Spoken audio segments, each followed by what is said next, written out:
What was your main business for the people that don't know? Right, so for the people that don't know, and of course they won't know because all my business was UK-centric and European-centric, and that was mobile phones. And it was every aspect of mobile phones right the way through from service provision, retailing, distribution, wholesale. It was everything. And I built that up from 1986 to 2006, from one man right the way through to 12,000 people and a sellout of £1.5 billion.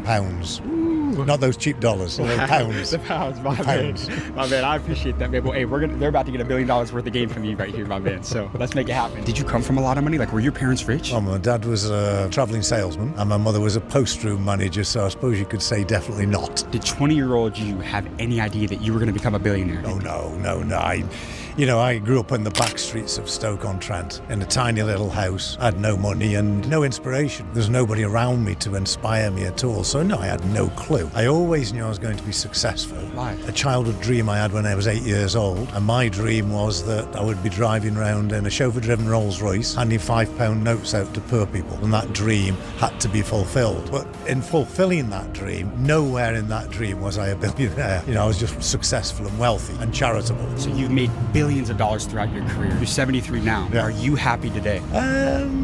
Happiness is a relative subject, isn't it? I'm always challenged, and I'm happy when I achieve challenges. So, for instance, on the 19th of July, I'm doing something that's impossible for me, which is the Étape de Tour, the Tour de France cycling race up in the Alps. It's an impossible challenge for me. If I achieve anywhere near that, I'll be quite happy. And a life is full of happiness and full of sadness and full of issues. So, yeah, I'm overall happy, but I'm not a contented person. I'm always struggling to achieve the next thing. You mentioned your dad was a travel salesman. Are you a good salesman?